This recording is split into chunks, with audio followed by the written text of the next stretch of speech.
in terms of definition, I would say entrepreneurship is about creating the new. Social acceptancy, what is it? What does it mean? But also, how does it vary? Morality or the social legitimacy doesn't always go hand in hand with technically what's legal on the books. In reality, this is the way humans have organized economic activity forever.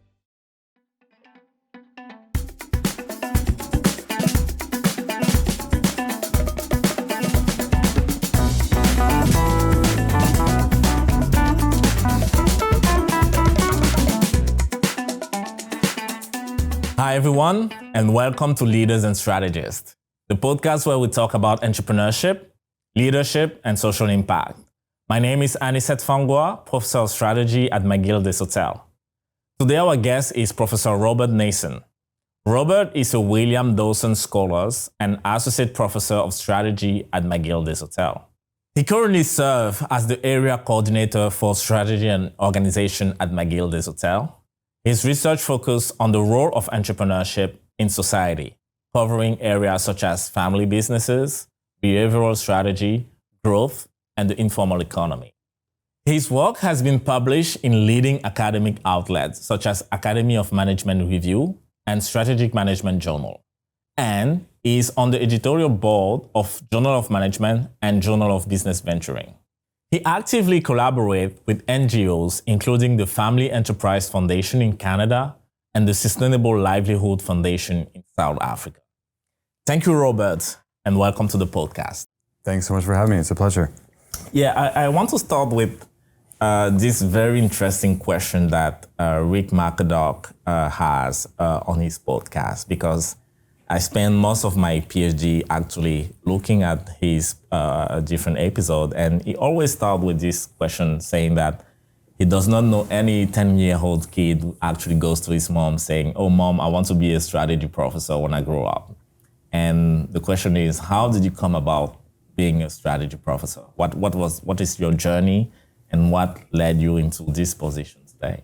Yeah, thanks, Nason. It's a great question. I think it was when I was 5 or 6 years old, I realized that I really loved sitting alone typing in a room, and that's when I knew my calling. No, I mean, really, it was serendipity, you know. Yeah. And I think there's a great Professor Christian Busch who's doing a lot of work on serendipity and strategy, and this was my experience of how I got into this weird world of business academia. So I went to a school outside Chicago, a university outside Chicago. I had to take a year off to pay for my expensive American education, and I didn't really know what to do. And so I called up basically put out some feelers and talked to one of my friends from high school, his dad. And basically what he did was a mystery to us. We knew he seemed to be doing pretty well. He would travel around a lot and was doing interesting things. Some people theorize maybe he was in the CIA or something like this. But turns out he was a business school professor. And right at the time that I called him turned out to be a good moment, because he was moving from Wharton, where he had been part of starting a family business center, to Babson College outside of Boston, where he was starting an Institute for Family Enterprising. So combining entrepreneurship research in the context of family businesses. And I just called him and said, hey, I'm interested in doing an internship, something like that. One thing led to another, and I went to work for him for the summer, and then stayed on for the year. He offered me a position, and I worked there to, make money essentially. But we kind of clicked in terms of this idea of what entrepreneurship was about, the way he was approaching it, with looking at family businesses and the kind of unique way of being. So I left. I went back and finished up my degree in international relations and German, which is the wrong language if you move to Quebec years later. And then he hired me just after college to come back and work full time for their Institute for Family Enterprising. At that time, he was starting also a kind of what became a global research project on entrepreneurship in family firms. So we partnered with schools around the world, including HEC Paris and Bocconi, started in Europe and all over. And through that, I got to meet a lot of, especially more junior academics who were studying family business. And through them, I was kind of administratively part of the research project, helping to manage it and it was a great job just out of college because I got to travel the world basically and had a lot of freedom and meet a lot of people. And the more I did, I met people that, were interesting and curious and doing research that I like, but also would like get together at night and have dinner and talk about life. And it was just felt like a really great community. And that kind of, I got drawn in more to the research side of things itself, besides just the project. And I did my MBA at Babson because I could do it for free while I was an employee. And I realized, look, if this is what I want to do, then I need to get a PhD. And so that's like feeling the research side. That's what led me then to go off and do my PhD at Syracuse. Yeah, but it was total serendipity. It was not strategically planned. It was an opportunity that came along, and it was really a great fit for me, and I'm super pleased with it. I think it's a very great fit for you because you are doing very, very well on that. Congratulations on that. Thanks. So you had a very long relationship with entrepreneurship from a research point of view. Yeah. And just to set up a little bit the stage for this conversation, I want us to give some definition to the audience to be able to very know what we are talking about. So what is your definition of entrepreneurship? For me, well, there's a lot of definitions out there in the literature, and I think my approach to entrepreneurship is quite inclusive. So I take a broad approach. In terms of definition, I would say entrepreneurship is about creating the new. I think many people have a view of entrepreneurship as much more narrow around, it's around creating a new venture creation and creating a new venture. Or it's around this idea of a kind of very innovative entrepreneur that does something radical and disruptive.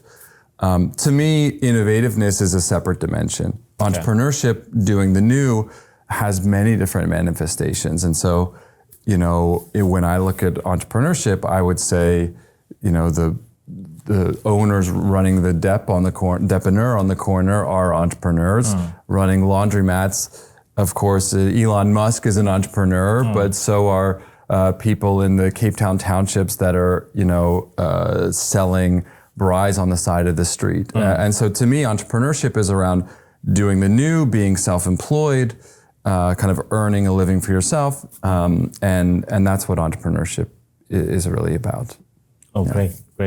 So, and then the next question will be, what is the informal economy? Because you study a lot about that, and how do you differentiate between the informal one and the formal economy? Yeah.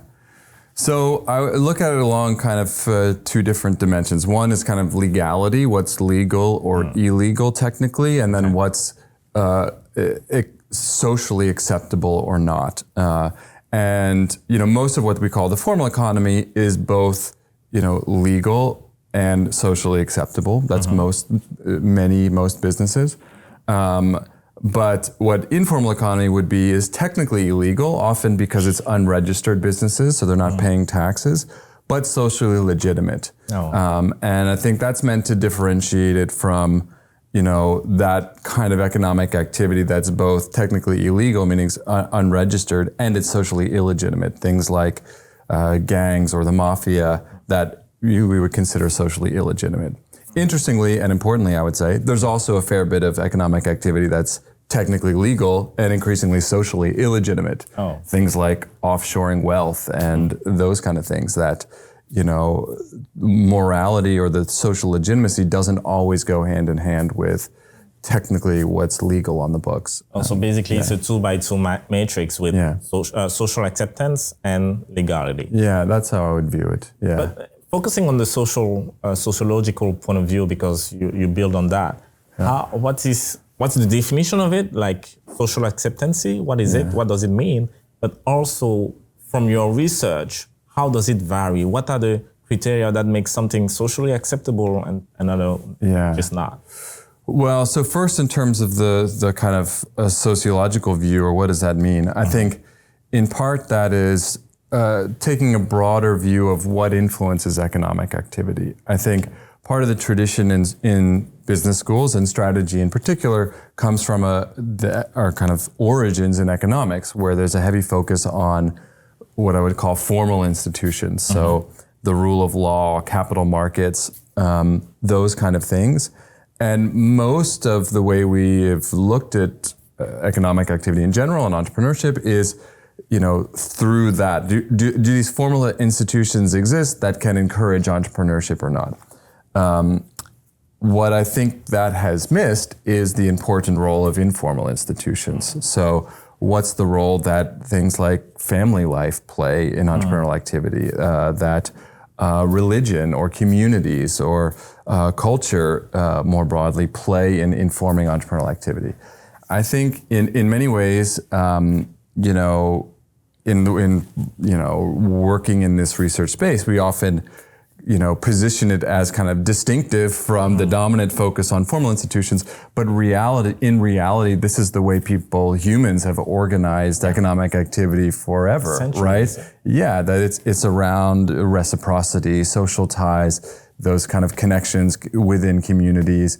I think we often miss that because we take this kind of fallacy that the business world is in this domain where to be successful means you have to be an only economic rational agent, divorced from all these other things that might make you irrational, like having emotions or caring about your community or all these other things. And I think that's just a fallacy. It's not how most economic activity operates. And I think we can have a much richer view and better and more useful view of economic activity generally, entrepreneurship as well, if we factor in and understand the way that informal institutions influence that and embrace it as it is part of what it means to be rational. It's part of what it means to create things that those have an important influence, and that's a good thing, often. Thank you very much for that answer. It was very clear. And another concept that you approach in your research, the concept of growth. Yeah. What does it mean? How do you measure it? And how does it happen? What the organization can actually do to actually trigger growth? Yeah. Can you speak into that? Sure. Yeah, I have a lot of feelings on growth. So, I did my dissertation there, and I think in some ways I don't work as much in the kind of core growth space anymore. I think in part, if you do your dissertation on something, it's hard not to be sick of it by the end. Yeah. So I think there's a little bit of that. Definitely agree on that. But anyway, so in my dissertation, what I focused on was what are the things that predict growth, and how do we understand different dimensions of growth? So I guess on the first part, often our kind of dominant approaches to understanding growth talks about what kind of characteristics resources have that might lead you to growth. And they're around, the dominant theoretical paradigm was a resource-based view, which says it's these resources that you have that others can't copy, that are rare, that you do a lot to protect and hold yourself. And I think to me, that makes sense and what I kind of showed in some of this research is that makes sense for profitability and economic efficiency, but growth is a separate performance dimension. Performance is heterogeneous, profitability is one thing, growth is another, and in that research we talked about there's a different characteristic of resources, which is it's versatile resources that are useful, resources that can be easily redeployed from one use to another. And you see many companies that have a much more kind of inclusive and collaborative approach to sharing the resources, and sometimes that can be a fuel of growth. So that was one stream of it. What are the resources that lead to growth? Another is that performance is heterogeneous, but so is growth. We often think of firms growing or it's not, but I think it depends on what dimension you talk about. Okay. And increasingly, and I think you see this for sure in entrepreneurship, if you talk to entrepreneurs about growth, what do they say? Well, I want to grow sales. Really, they want to grow the valuation of their business often. Okay. If you talk to policymakers about growth, why do you want to see entrepreneurs growing? Well, we want more jobs here. It's about employment growth. These things are can be radically different from each other. And I think you've seen a new class of especially tech organizations that have crazy high valuations with very low number of employees. For entrepreneurs, some economically oriented entrepreneurs, that's in their interest. That's not in the interest of policymakers. So I think another important thing is that these dimensions of growth matter, that revenue growth is different from employee growth, is different from asset growth, is different from growth of valuation. So when we talk about growth, when we theorize about growth, we should be more specific about what dimension we're talking about. So that's the second dimensionality of growth. The third, which I think informs the way I think about entrepreneurship and teaching and everything, is that, I don't know, and there's been a bit of a reckoning focusing on a topic like growth, is that I think obsession around growth has done a lot of harm, especially in entrepreneurship. That because of those kind of organizations I've talked about, I think sometimes there's a focus on growth, fetishizing of growth, obsession about growth, that it's become growth at all costs, and growth to the detriment of employees, growth to the detriment of communities, just focus purely on valuation. And I think that's really harmful. So I think we need to be careful about this pure just focusing on growth and finding ways to balance it out more, to have more well-rounded, balanced organizations. But are you suggesting that you can still be an entrepreneur without being actively engaged in growing your individual? I think, in fact, I would say most entrepreneurs, in my broad definition, don't want to grow. If you ask, I would say small business owner, right? So many small business owners, you say, do you want to double your sales in 5 years? They'll say no. Do you want twice as many employees in 5 years? It's like, no, that's a headache. I don't want to manage all those people. Okay. So I think the reality is that many entrepreneurs actively choose not to grow. The best predictor of whether a firm grows or not is the growth orientation or ambition of the entrepreneurs. If they want to grow, they often find ways to do that. But many entrepreneurs don't necessarily. I think growth and a kind of a measured growth is important. There's a lot of value from that on many, many dimensions. But I think a kind of narrow obsession and kind of a myopic focus on growth can be really detrimental. Oh, interesting. Thank you for that perspective. I never look at it, but when we consider, I don't think most barbershop would like to kind of diversify or grow and open new stores. I don't think so. No, you're right. And it's a great example of that. One of the kind of family businesses that we worked with through back in the kind of Babson days, that was the largest privately owned hair salon chain in the US, right? Okay. So they have their kind of value-based hair salon chain, and they have many, many stores, hundreds of stores. The daughter of that business said, I wanted to start a barbershop, like her own kind of unique concept, right? Okay.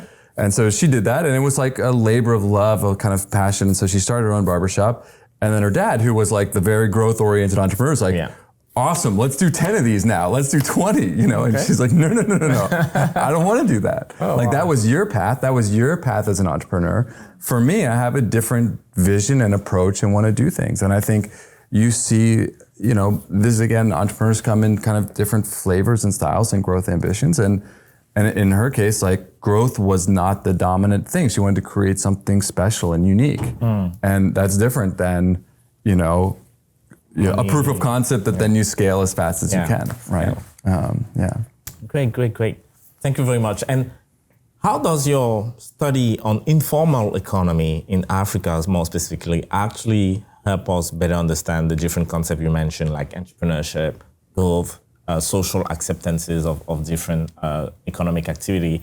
Do you see things differently from your involvement in that research area? Yeah, absolutely. I think it's kind of given me a lot more awareness around the way in which informal institutions impact entrepreneurship. So, I think we kind of approach this in part because a lot of the literature that talks about entrepreneurship in contexts like Africa, or really in the non-Western world generally, tends to characterize it, especially in international business, as, these are institutional voids. These are places where the institutions that support entrepreneurial activity don't exist. But again, they're focusing narrowly on, capital markets, those formal institutions, rule of law. We wrote an essay saying that we thought that was wrong, that it's not, you can't call them institutionally void. There are institutions there, they're just different institutions that we're not often used to in kind of North America and Canada. And I think often it's informal institutions that are shaping that economic activity. And so I think what it's given, partnering especially with nonprofit organizations there like Sustainable Livelihoods Foundation or other researchers who have spent a lot of time there, you realize the diversity and plurality of institutions that shape economic activity, that guide the way people make decisions, that create opportunities, that create a whole kind of institutional richness that exists, that is just different from the way many like me that was like trained in North America, lived my whole life in North America, are familiar with. And I think it's important to represent that then in the literature and bring that more into kind of a mainstream conversation. Okay. Yeah. But do you think, because your research focused so much on Africa, South Africa, don't you think that there is a presence of informal economy here in Canada as well? For sure, yeah. And how does it how does it manifest? And also, how does it involve Black entrepreneur, Black and minority entrepreneur? Because that's something that is also of deep interest for me, because coming into Canada, I'm part of the community and I'm trying to make sure that community thrives. And I know that engaging in entrepreneurship is actually a way to improve the livelihood of most of the people around. Yeah. But my understanding is the formal economy per se has some biases. And the question I'm asking you is to speak into how the informal economy, even here in Canada, can actually help those people, the part of the Black and minority community in Canada, thrive. Yeah, it's a great question, and I would say yes, the informal economy exists everywhere, and it has different flavors as well. So some of it's just unregistered businesses, some of it is, would be something like, you pay your contractor cash to renovate your bathroom. Like that's clearly part of the informal economy. But there's also, and I've been, kind of been made aware of or talked about recently, a kind of new form of businesses that are not buying and creating platforms not for buying and selling things, but for bartering and exchanging goods and services. Okay. And the Canadian Revenue Agency doesn't know what to do with this because it's not financialized, right? And I think so that's kind of informal too. And so I think, first of all, informal economy exists everywhere.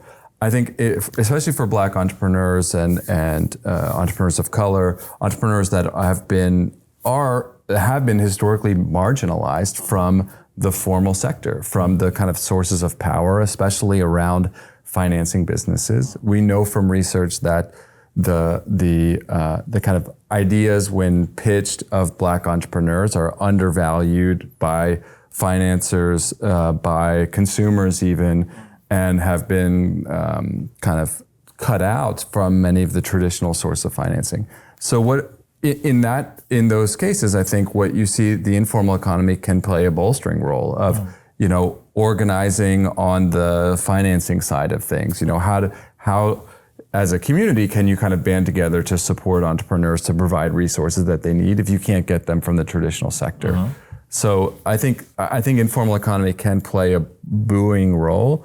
Also just fostering that sense of community that creates ideas, that encourages each other, that provides models and development of how to do things your own way. And I think that's part of the problem with that kind of, not the formal economy as a whole, but the kind of stereotypes and myths we have, especially around entrepreneurship, are like, this is the right way to do it. And here's what the prototypical entrepreneur is. That's often venture-backed tech company. But that, again, to me, that's not most entrepreneurship. And many from marginalized communities don't see themselves in that community because they've been kind of ostracized from it and not included in it. And so I think, part of that kind of the plurality of entrepreneurship is how do we create new models and encourage new models? And I think the communities around Black entrepreneurship are doing that. I mean, they're creating alternative sources and lobbying into the formal economy to create more financing sources, but also just how do we do entrepreneurship in a way that's meaningful and makes sense to us and the way that we want to do it. I think that would be what I think. But what do you think on that question? Yeah, I mean, you. When you were answering, I had this very interesting thought about a very special activity, a creative way to raise funds for the Black community, which is called in French a tontine. So basically, people coming together, not necessarily having to register to a bank, but like putting together some amount of money from a large group of people, let's say 100, or let's say 12 to make it easier. And every month, one of the 12 people will actually get the totality of the money put together by the group and come up with a substantial amount of money that they can invest and they can engage in a particular activity, which is not necessarily declared, it's not insured, there's no interest rate per se, but it's actually a very interesting way to raise money and be able to support the different activity in which they are involved. In South Africa, they call them stokvals, I think. But have you seen that in Canada as well? Actually, to my surprise, I think the practice continue. I have discussed with like Cameroonian community here. They still do the same. Cool. They are able to organize themselves. Yeah, I think it's a great example. And it's also a great way to socialize, by the way, because it gives the opportunity to meet people because there's an element of trust. The whole thing is built on trust, by the way, because there is no legality, like you mentioned, on that. Yeah. So it will be difficult to bring somebody to court because he wasn't able to pay at some point in exchange, or he took the money and ran away. But the whole thing is based on trust, and because of that, there's a social tie that comes to it, and there's a very sense of community that comes to it as well. So yes, it's present in Canada. And I'm trying to find some idea to study it and maybe to find a way to build a venture around it as well, because I think it has a lot of potential for fundraising. Yeah, that's a great example. Yeah. And still on entrepreneurship in general, but I also want to speak into the social entrepreneurship because it's also something that you do research upon. Do you think that with the rise of social entrepreneurship, is it the end of the Milton Friedman mantra, which says that the role of entrepreneurship or the role of the corporation is to make sure that the shareholders has profit at the end of the year? What is your say on that topic? I mean, on that question, I would say absolutely not. Oh, unfortunately. I mean, unfortunately, right? So I think that, look, social entrepreneurship has been a great positive force. And I think what you have is exactly that of creating new models, right? How do we use entrepreneurship as a force for good? What does this look like? How do we channel some of that market activity and energy towards positive change? So I think on that side, I think there's a lot of positives that come from it. I think that's great. I think it's important to recognize there's no silver bullets. So, there's also downsides as well. But I think the other piece is that, you also see now a backlash against that. You know what I mean? So you have a rise in let's say in public companies in a kind of stakeholder activism, right? Activist organizations that try to enact change from large corporations. And then what do you have in response? Now you have also a rise in shareholder activism. Oh, wow. Shareholders that are suing companies saying, you guys are doing too much good stuff that's not making money. This is my money I've invested. You have a fiduciary responsibility to make me money. And so I'm suing you because you're wasting it on this corporate social responsibility garbage, right? I mean, literally, I think that's a movement you see. So I think you have that wing fighting back. What do you have in places like Texas and Florida? They're putting rules in to say you cannot use state funds, cannot use ESG criteria, so environmental social governance, which has become a socially responsible way of screening investments, cannot be used as filtering criteria because of this kind of backlash. So look, I think there are some steps that have gone forward. I think there's some positive change, but I would say I don't think you're going to see the death of shareholder capitalism. I think the kind of the interests on that side of thing are super strong, the organization around maintaining that is super strong. And the activity behind trying to keep that and trying to legitimate it in the face of forces that are questioning it and undermining it are also strong. So I see these tensions continuing to kind of play out. I don't think it's going to go away anytime soon. Wow. Interesting. So, but how can we reconcile the fact that we are facing so many critical challenges like climate change and diversity issues, equity, diversity, and inclusion issues, and all the different sustainability challenges that we are facing? How do you think that with the presence of that philosophy of shareholder value maximization, how can we still be able to address those challenges from an entrepreneurial point of view? Because I don't know if it is your perspective, but my perspective is that even though the government is quite powerful, there are so many limitations in the bureaucracy that can actually prevent the government to address some critical challenges. And even behind that, I have a very interesting case that I'm trying to study in depth, which is the ocean cleanup, which is a very small company. No, now they are very big now.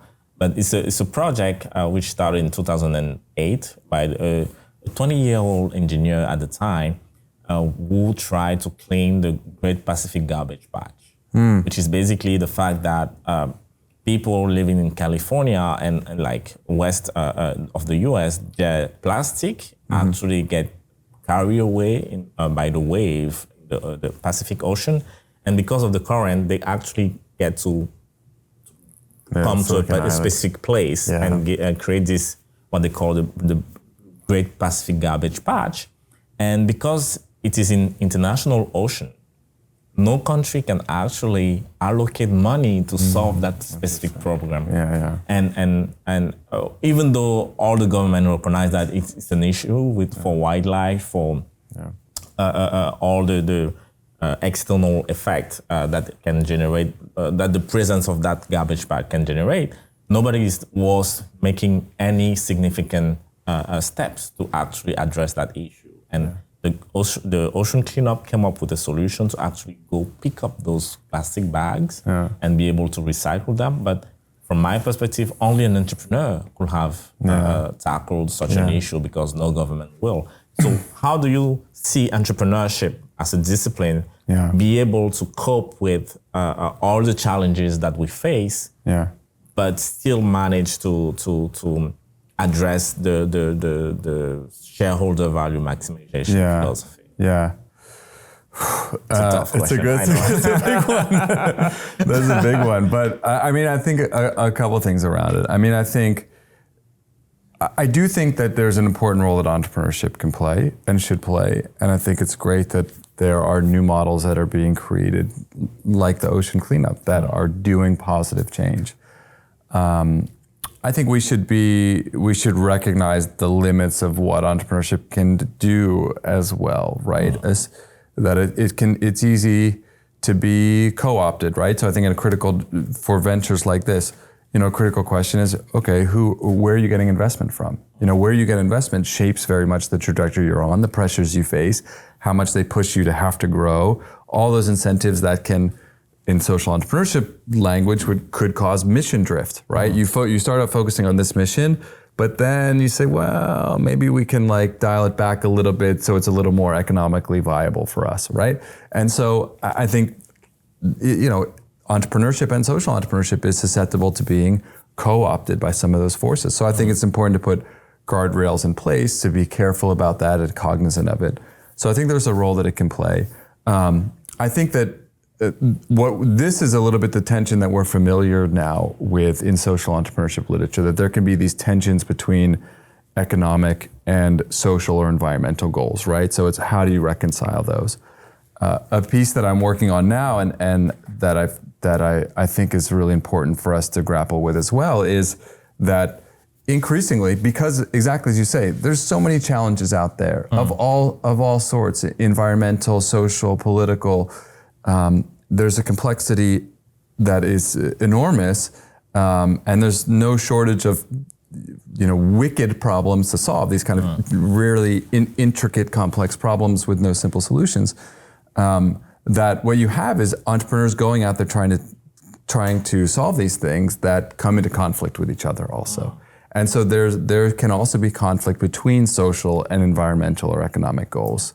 So for instance, you see it in economic development, right? Like in some places, what's needed is to have more infrastructure, to build roads, to get things from rural areas to the cities, to connect them to markets, to allow entrepreneurship to flourish.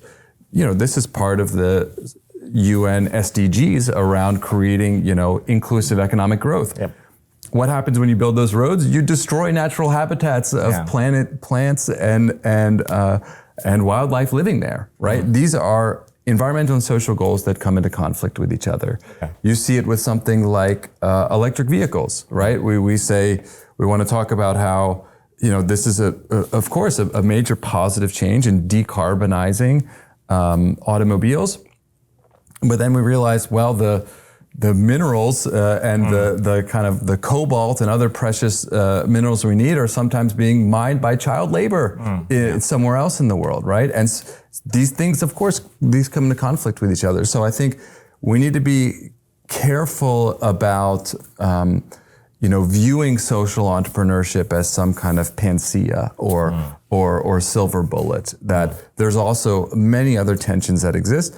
And I think, I teach our social entrepreneurship class, and I feel this like deep conflict every time I do, which is like, there's so much in the world you need to go out and do and try to fix. And then we talk about all these stories of like social entrepreneurs that have done that, but then they're intervening in context where they don't understand the complexity and the systems involved, and they create a lot of damage, often these unintended consequences. So it's like, go out and do something, but like, be careful, don't do it the wrong way. And then I just end up in this weird place of like, look, we don't want to wear rose-colored glasses, but there's a lot of important work to do. And I think that's the kind of way you need to keep going and chip away. And again, that's another reason to be cautious about, just focusing on growth, right? Of like, something that works well in one context might not work in another. So you can't just grow by taking this model and transplanting it somewhere else. And I think being aware of the kind of interconnectedness of systems, the differences in formal and informal institutions are the kind of mindset we need to have when we approach, entrepreneurship that's trying to do good. Okay.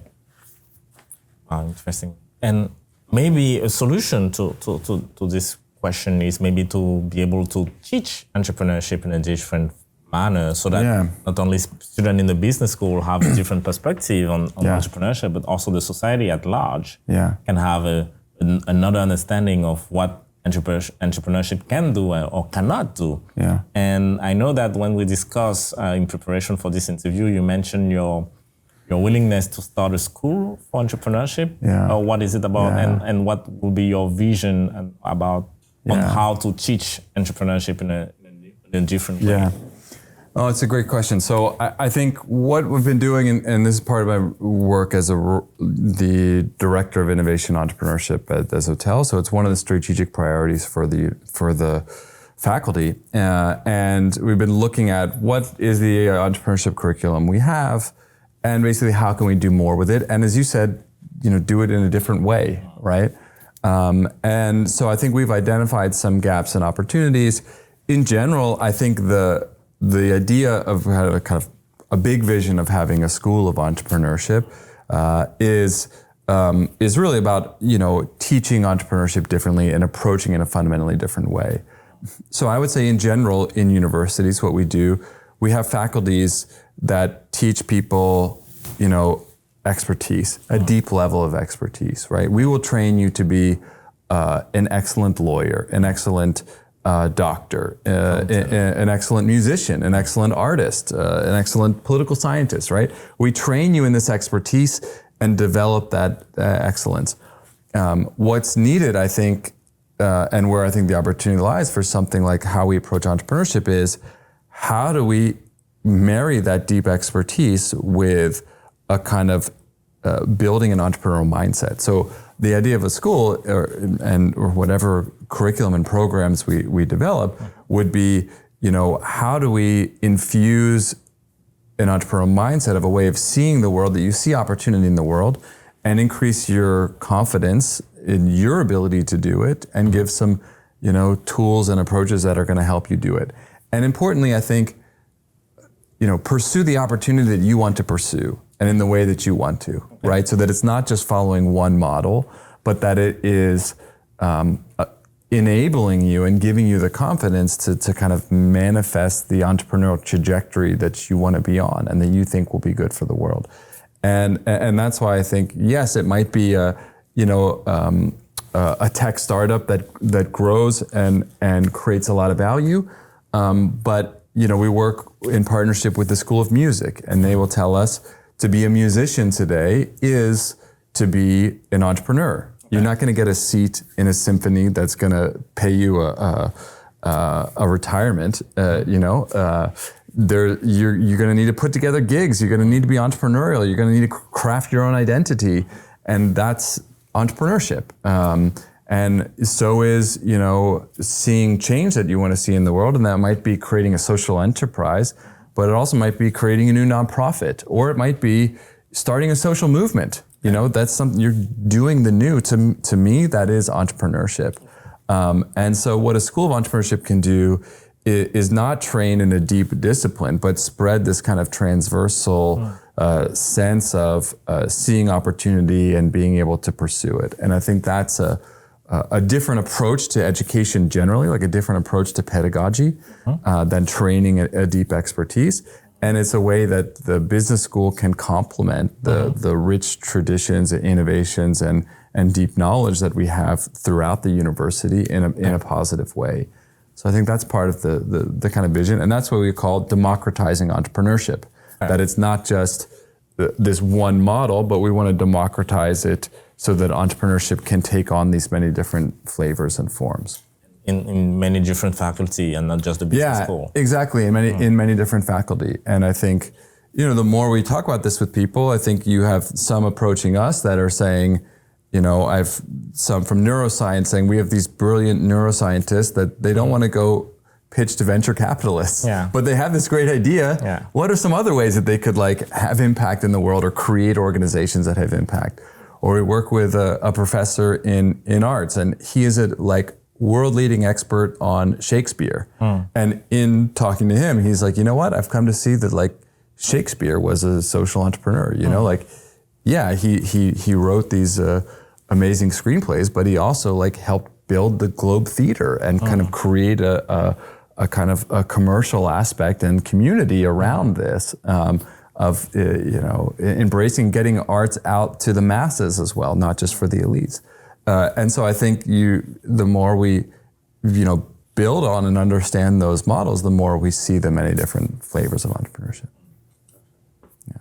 And at which stage in that project are you currently? Do you have any thing that you can share on that matter? Do you have because I'm sure that many people in the audience will be more than eager to join and be able to have and benefit from that initiatives. Do you have any timetable maybe? We're on our own entrepreneurial journey, I guess, with this. So it remains to be seen how it'll play out. Right now, our process around building some kind of internal support within McGill and across these different faculties, and learning more about what does entrepreneurship mean in music, in kinesiology, in the Faculty of Arts, or in medicine, right? And I think we're talking with stakeholders in all those places to understand their needs and the way that a School of Entrepreneurship could help complement and augment and enable the innovation and good stuff they're already doing. And then the other effort would be, it'll be a fundraising initiative. And so getting together the resources in order to make it happen.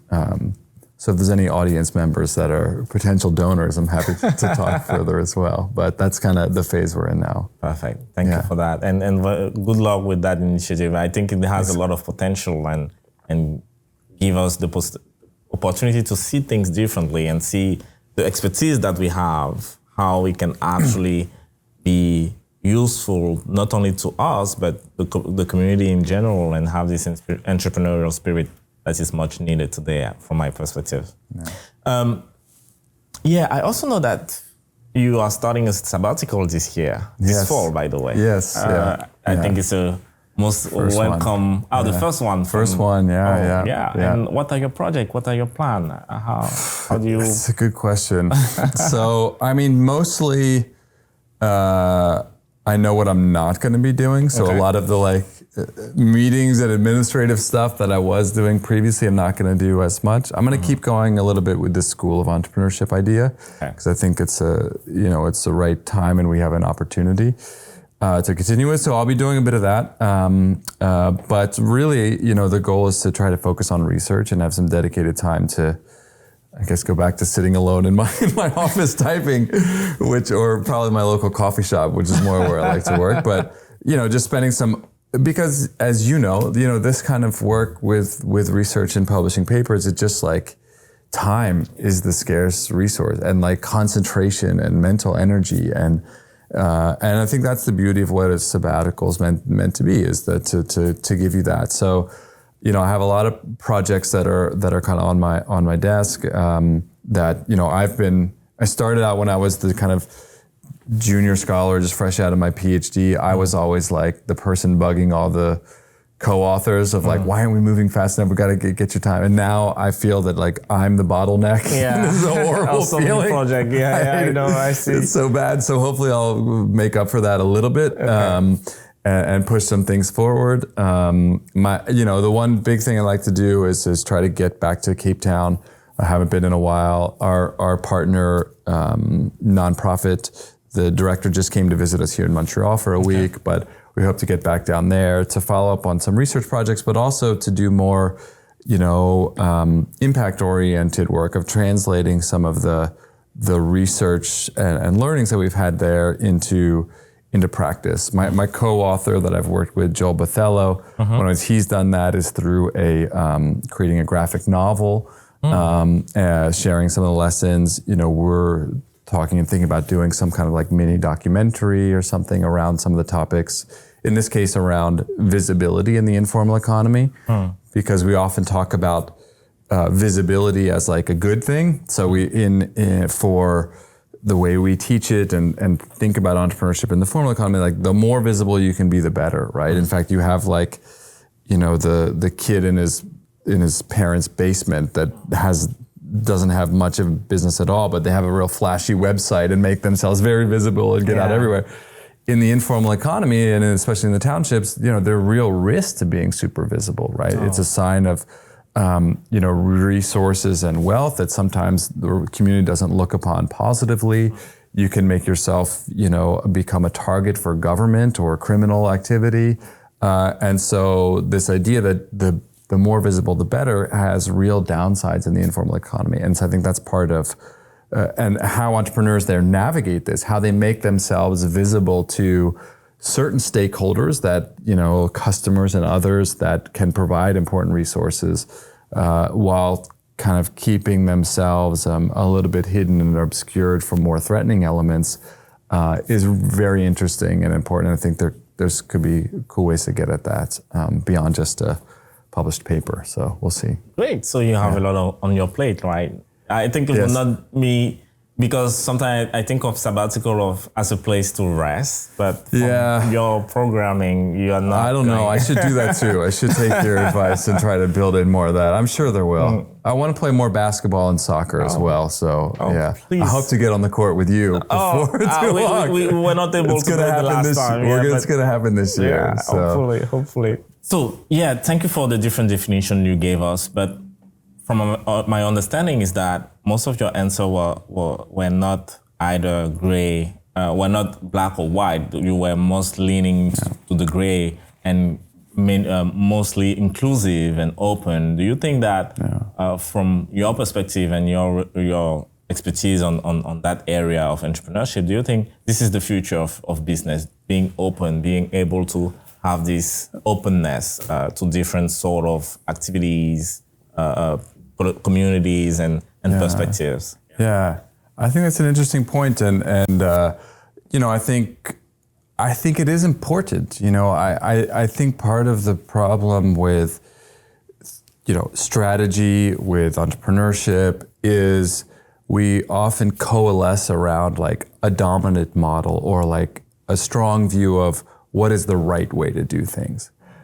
And I think the reality is that, the world's more complicated, and there's often not one right way to do things. And there can be, danger to just focusing on a kind of a narrow definition or a narrow approach. So I think you see reflected in some of those is what I think is important of embracing the many different manifestations. As I think you're exploring in this podcast, the different manifestations of what leadership looks like, the different manifestations of what entrepreneurship looks like, the different ways, kind of formulations and executions of strategy. They come in many different forms, and I think we would all do well as a society, and the future of business would be great to be more embracing of that diversity and understanding that there's not just one right way, that there are many different paths that can lead to positive, and we should embrace that and encourage it. And you think that teaching is also a way to actually help us accommodate the different manifestation of entrepreneurship?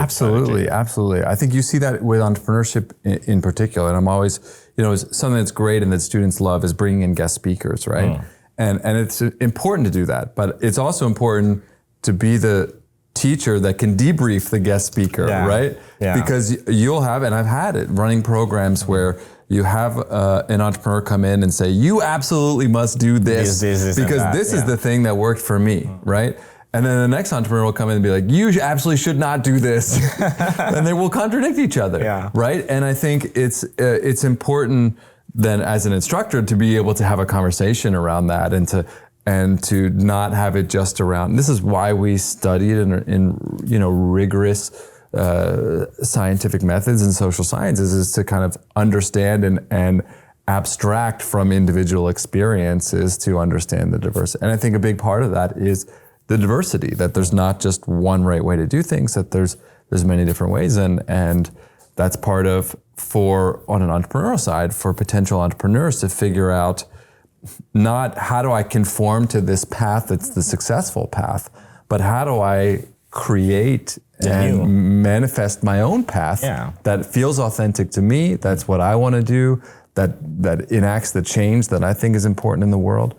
That's the kind of stuff I want to see. And it's still part of the creating the new that you mentioned. Absolutely, and it's still within the broad umbrella of creating the new, right? Creating my new, or the new that's important to me. Yeah.